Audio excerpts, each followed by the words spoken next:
about today is the skills for the future and how to prepare yourself and your organization and our workforce for the future of work. And so I'm Alicia. My job title at Tiller is Head of Growth and Customer Success. Tiller, we're a software company, again, based out of Toronto. We, have a platform that helps organizations understand the skills that exist in their workforce and manage those skills and address skills gaps with integrations to learning management systems, publishing content inside our platform. And so this topic of skills and how skills are moving and where they're going is something that we're really interested in. And we host these monthly workshops as an opportunity to explore some of these ideas, meet new people, talk about them, share ideas. So please, I'm monitoring the chat. I'll also be happy to make this more discussion based if anybody wants to jump in or has anything to share.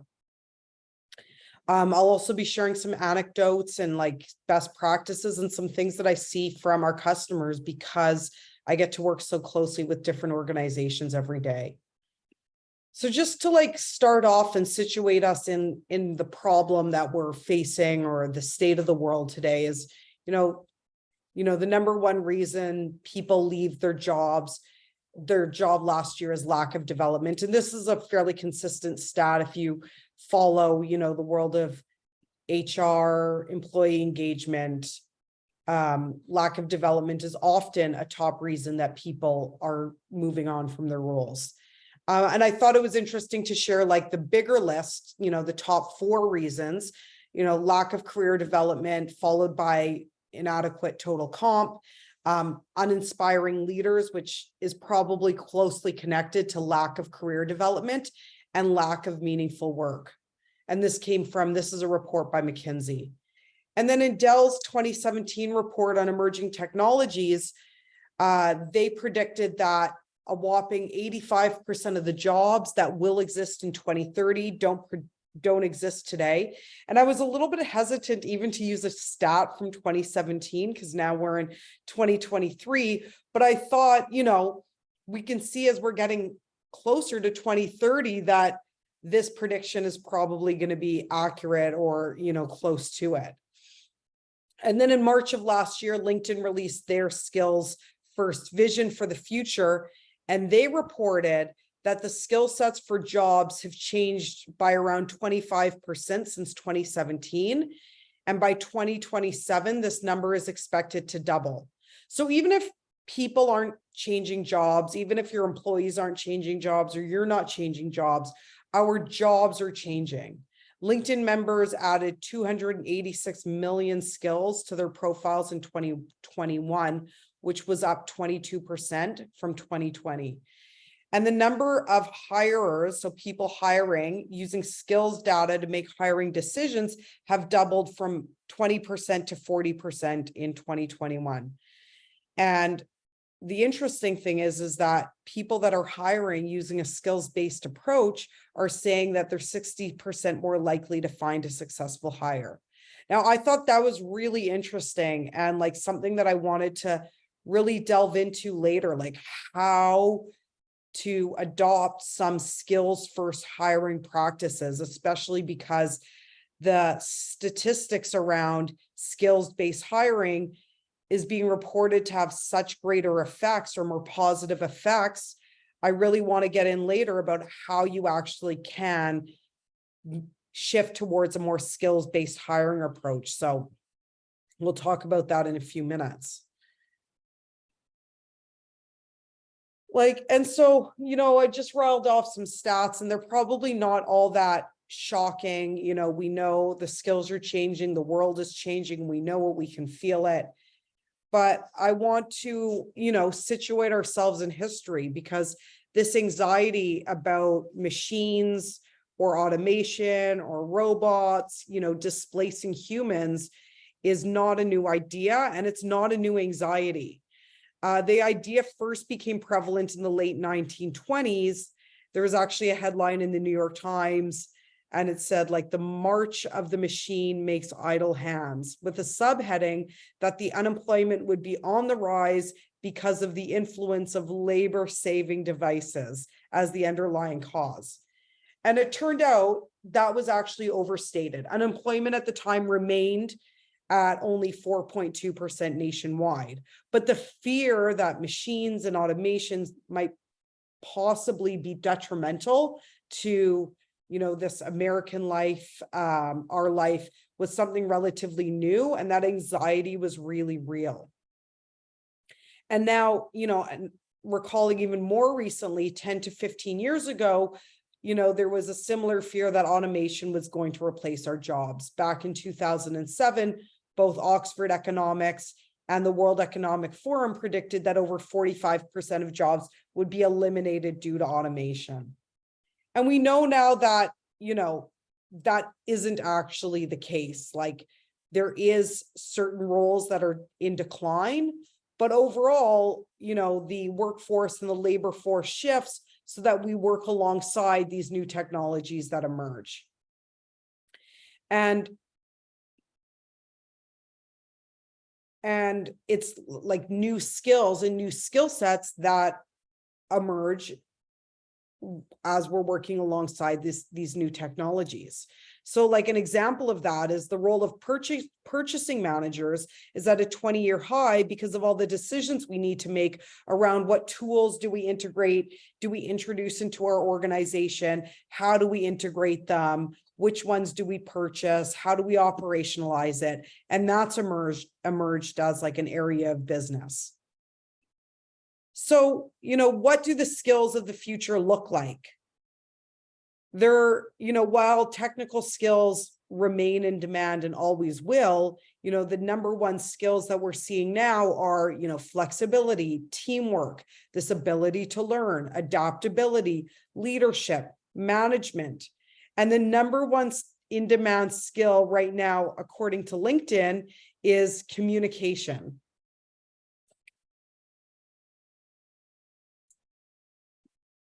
And I can't do a workshop like this without, bringing up some of Josh Berson's work and some of his research. And he really does, a deep dive into the jobs of the future. And it's worth a minute for a workshop about the skills of the future to talk about this. The jobs that are, the growth of the jobs that require skills that are harder to automate are on the rise.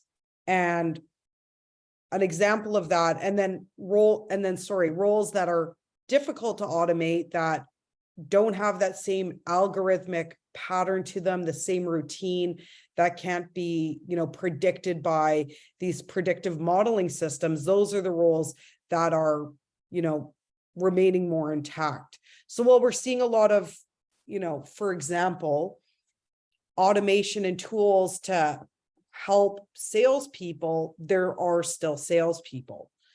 We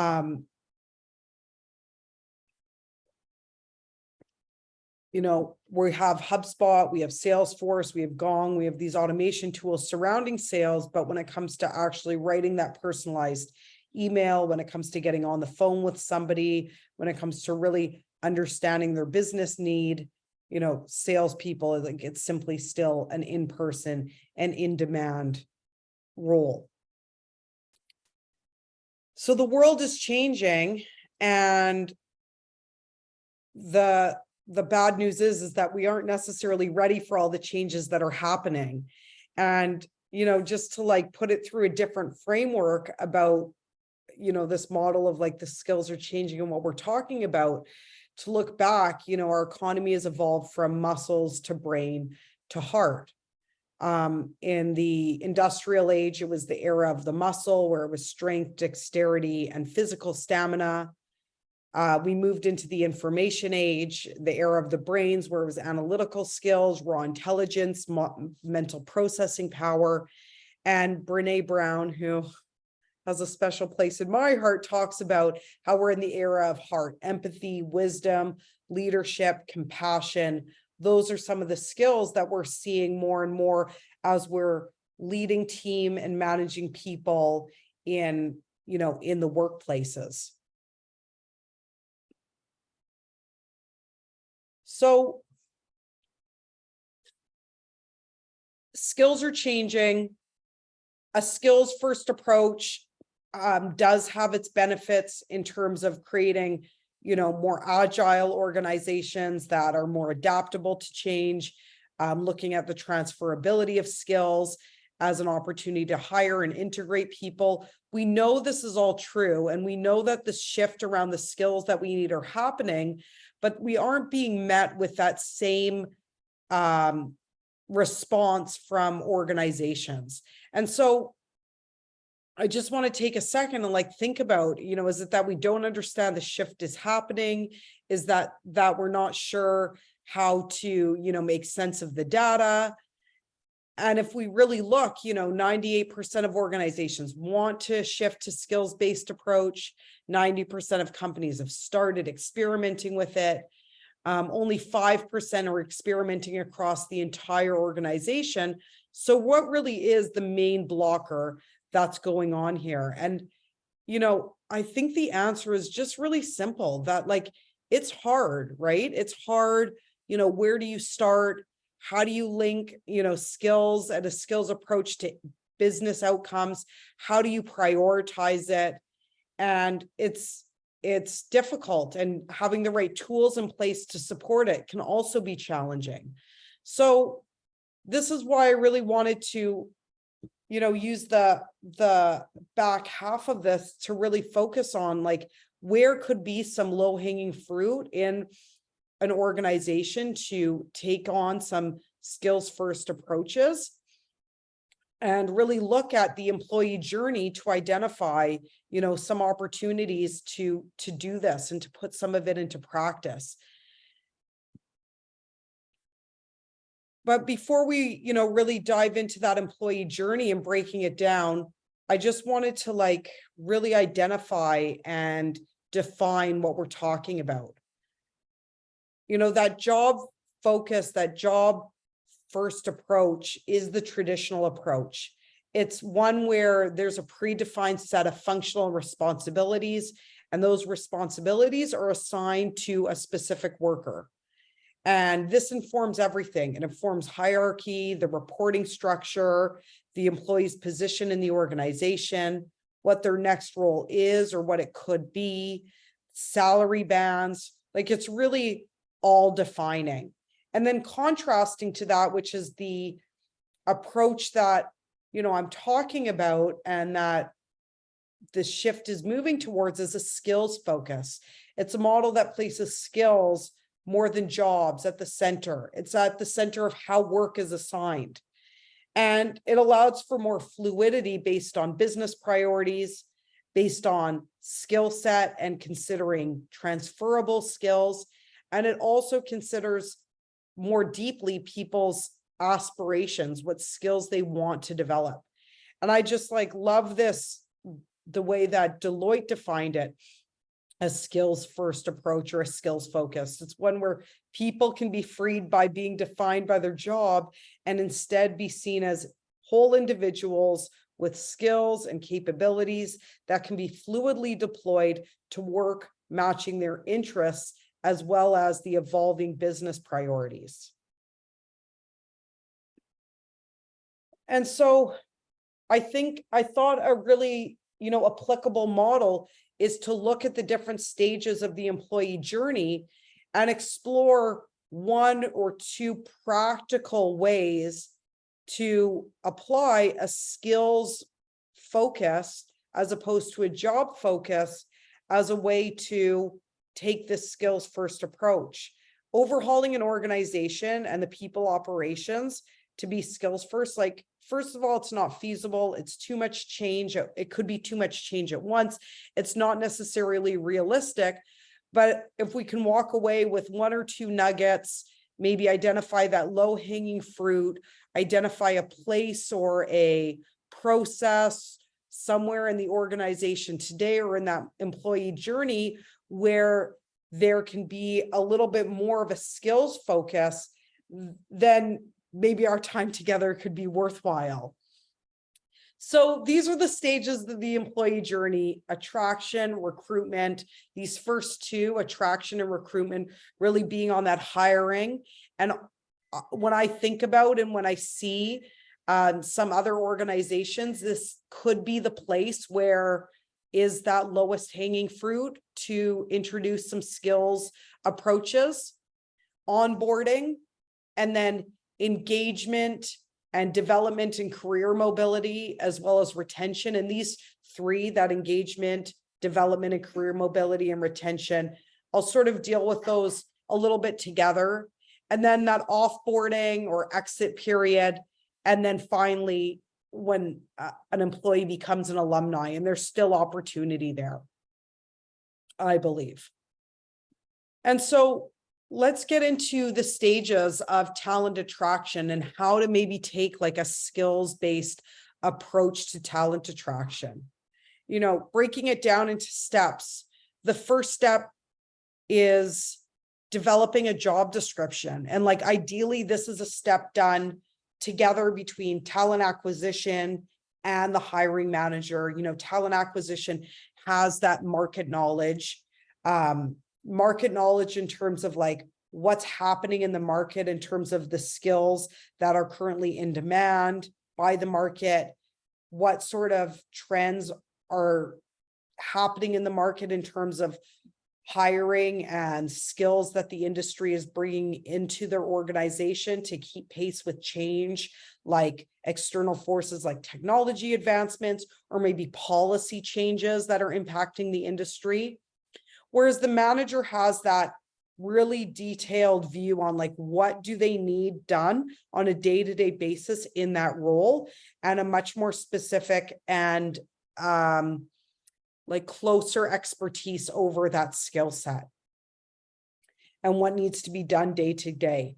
And then like, do all these skills go together? I remember a couple years ago, I was working with some recruiters who were taking the skills first approach, and they were external recruiters working with a client, and they had a client that was, you know, they put together the set of skills, and the recruiter was like, these are two different people. You're not going to find a single candidate that has these skills coupled together. Like, these are really two separate jobs. And so making sure, like, are you looking for a unicorn, or is this a real person that exists that you would be able to hire? And then prioritizing those skills, you know, what's those must to have, what's nice to have, what's bonus, so that as you start pulling candidates in, you have a framework to compare them against. And then finally, identifying the skills proficiency for each of the skills. Not all skills need to be possessed equally. Some skills require a high level of mastery, while others just may require some exposure, some working knowledge. That should be identified, and that should be documented as well. And I just like put up here as an example, like this might be what that outcome of that exercise looks like. Like, these are our 6 should have skills for the role, and this is the proficiency that we want each of those skills at. These are those nice to have skills. And then this is the bonus skill, or a number of the bonus skills. And so this doesn't need to be the framework. This is the framework that Tiller uses in our platform. And so this is the framework that our customers use. And another thing that I've like seen recently, which is also interesting, is when distilling like a job description down to those skills, including in it like the mission, vision, and values of the organization. You know, not just thinking about like the skills specific to the job, but thinking about the skills more broadly about like what behaviors do we command and require from the people in our organization? What do we know behaviors that just drive success at our organization and we want people to have, and including and looking for those as well. And one example of that might be organizations that really have a culture of ongoing and continuous learning. And my customers that I work with, where people are just always enrolled in courses, engaged in that optional learning and development, When I ask them, like, what's the secret to getting people to learn and keeping them engaged in their learning, often they don't really have a straight answer beyond to say, like, this is just a core value at our organization, and we hire people that have a thirst for learning or a thirst for knowledge. And then that comes across in ongoing and continuous learning. So that could be another place to bring your organization's values to life, is through the skills for the roles. And, I like talked about assigning this, proficiency, identifying a proficiency level for the skills as well. And I wanted to just like take a second to really talk about like the scale for proficiency. This is the scale that we use at Tiller. And but really being clear, if you're getting into that level of granularity and that level of specificity when you're thinking about skills, and really having like a common understanding of your proficiency scale. That's why, we display it as statements, as sentences, rather than like a 1, 2, 3, 4, and 5, because what's the difference between 2 and 3, and then 3 to 4? And if two people are working together, do they have the same understanding about the difference in the scale? And also removing judgment from the scale. These are just statements. You've studied or trained, but you have yet to use the skill. You have some professional experience, but still learning and asking questions. Up to, you could coach, mentor, train, and unblock others. Because if you recall, we're not necessarily expecting everybody to have, or for every skill to be, the fullest. Like, it's not necessarily a good or a bad thing about where your skill level is with a skill. It's just a statement of where it is. And so identifying that proficiency scale, making it universal across the organization, making it transparent and stated, and then that's the scale that you work off of as you're prioritizing, categorizing, and assessing the skills that you need for the role. Moving from the talent attraction to the recruitment, again, this might be where there's some low-hanging fruit or an opportunity to optimize a step in the employee journey for a more skills-based approach. And the first is to have a real focus on people's skills, on candidate skills as you assess them. So stripping that resume that they send through down into their skills, using the interview to really understand and assess the skills that they have and the proficiency that they possess that skill at. Looking for the transferability of those skills, going back to those stats that we talked about at the beginning, at the opening of the workshop. If skills are changing at the pace that they are, then there very well could be skills gaps when you're training, when you're hiring. But is there a transferable skill? Is there something that the person did in the past that's an opportunity to leverage that? And even if there is a skills gap or some gap in proficiency, is this something that can be addressed with on-the-job training? Whether that's mentorship, whether that's a course, really being honest about those skills gaps. And then removing artificial barriers to employment. And by artificial, I mean, we've sort of like made things up over the years, is a degree really required, or is it a nice to have, or is it just something that we've looked for so long, but it's not really contributing to a person's capability of whether or not they can do the job. Having preferences about where a skill was developed, former Google, former Shopify. Yeah, I mean, this demonstrates that a person has some capability, but other candidates, if they have those skills, where the skill was developed, you might be introducing barriers that aren't necessarily going to impact their capability to do the job. And this also helps with reducing bias, gaps in the resume, looking for skills that were developed outside of a professional capacity. Maybe it took the form of somebody moving and immigrating from another country, or helping a loved one navigate the healthcare system. You know, we all have things in our life where we're developing skills, and they can be virtuous and noble and important and useful things to bring back to our workplaces.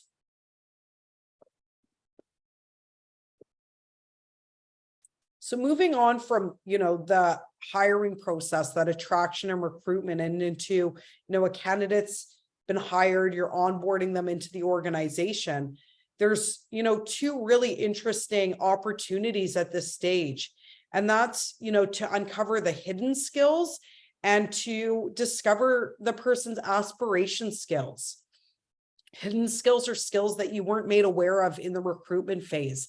And I think about my own times when I've been, vying for a job and, so focused on selling myself and staying close and tight to that, the requirements for the role, and really focused on that, getting the job, that there's other skills that new employees bring that didn't come up during that interview process, weren't documented on their CV. And those are skills that may be useful to the organization, may provide insight, or may just help you know your new employee more fully. And the same goes for the aspiration skills. We all go to new opportunities and new roles because there's something that we can contribute to that organization, but there's also something that we want to gain from it. And early on learning, what are you here to try to do?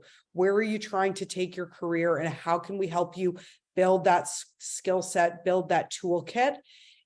Learning that as early as possible can help with people's growth and development. And it can also in turn support that ongoing retention, engagement, and career mobility and development.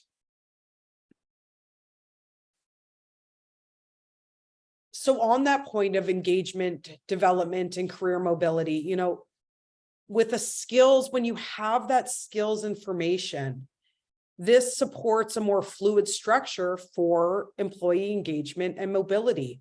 High-performing organizations know how to move talent around.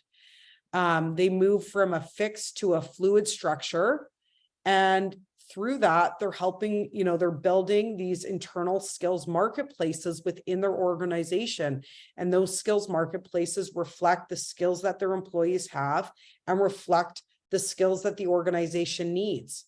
So in doing that, you can make it easy, make it friction, remove some of that friction for people to move around, hop into special projects, work on different teams, work on different things. Delegate work based on skills, not on job titles, going back to that job focus where your job title defines where you sit in the organization, which defines what you do. And give employees that an opportunity to leverage their skills, both the skills they have and the skills that they want to learn. And, all of this is much easier when you have a skills inventory and those aspiration skills searchable.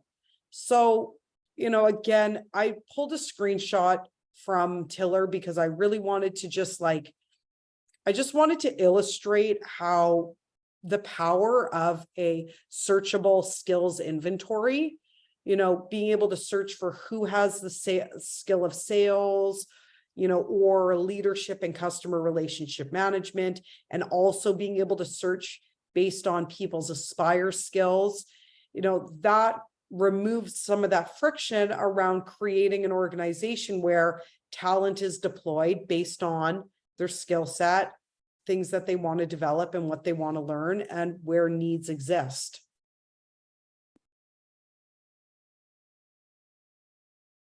And then, moving from engagement to retention, building a career playground where people can, access the opportunities that are important to them and swing, across the monkey bars that supports that idea of the mobility and is going to keep your people longer. Going back to that first stat that I opened with, that the number one reason individuals leave their job is due to lack of development, providing those development opportunities on an ongoing basis is going to feed your employee retention.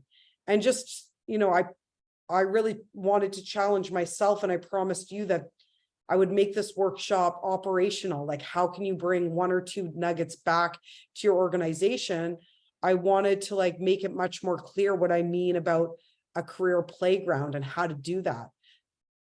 And, one way is to have 2 different development tracks, one for individual contributors and another for people managers, and having customized career development plans, one that it starts with the skills and interests and the skills inventory to identify what skills people need to move along the track. That people management track might be more focused around, leadership skills, management skills, whereas the individual contributor track might be more focused around those technical skills and domain specific.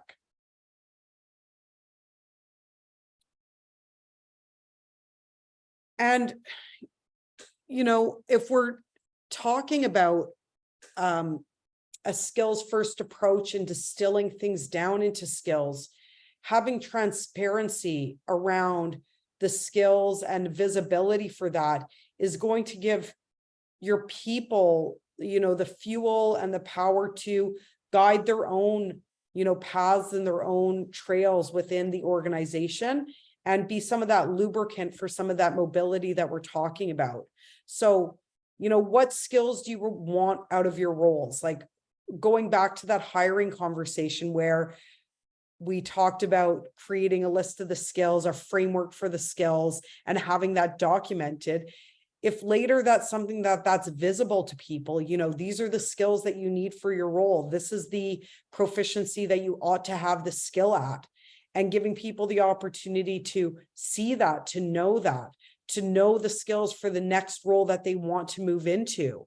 And then giving employees the resources to address their skills gap or develop the skills in the direction that they know that they want to go. So maybe it's allowing them to discover relevant mentors based on their skills. Maybe it's accessing learning, self-driving their own learning, and really knowing what skills they're going to develop through that learning. That can drive this development, this career mobility, and this retention within the organization. And what I mean, I really mean, make those skills visible. A couple of things going on the screen, one is a down in this corner, a role comparison. I'm a head of growth. Knowing right off the bat, I have 8 of the skills that I need for my role. What are those 8 skills that my organization wants me to have? Well, these are them, and that's the proficiency I should have them at. I have 1 upskilling opportunity. So I have marketing strategy at that, 1 proficiency, but I should have it at a 3 level of proficiency. And I'm totally gapped to leadership. And I'm actively learning 6, 7 skills that are relevant to my role. And giving people that information at their fingertips is really empowering. It puts that onus on them. It gives them the tools to lead and guide themselves. With that, you can offer personalized and targeted training, so not a one size fits all, everybody in the first quarter takes this, course, acknowledging that there's different training methods that work for different people. There's different training solutions that work for different types of skills, that people might want to be in the driver's seat and are responsible enough and should be in the driver's seat of their own learning, and embedding in this a culture where there's a continuous cycle of assessing skills and learning to address those skills gaps. And I want to this is something that I see a lot among our customers that are using skills to address skills gaps and using a skills approach for their learning and development. I talked about, I've alluded to some of the low-hanging fruit when it comes to introducing skills approaches, learning and development is a good one. Like it could be that low-hanging fruit, helping people identify the skills for the role, helping people identify their own skills, finding that skills gap and connecting them to learning and development. Identifying the next role that they'd like to move into, helping connect them to the resources to do that, and doing it, distilling it on that skills level. Another place that I really see it when I work with our customers and I speak to other organizations is performance management, rooting these performance management conversations and these processes in metrics and in the objectivity of skills. When you have a role distilled down to skills and you can map a person to the skills that they're needed for the role, that can be a clearer way to identify areas for improvement. It can be a more objective way to have that conversation, which can be more comfortable for, leaders and people leaders that, might be newer to that people leadership. And it can also facilitate just like more constructive feedback conversations, more action-oriented conversations, and offer clearer career paths and trajectories. Again, where do you want to go next? Let's look at what skills are needed for that role. Let's find opportunities for you to work on projects. Let's pair you with this mentor. Let's find you this course.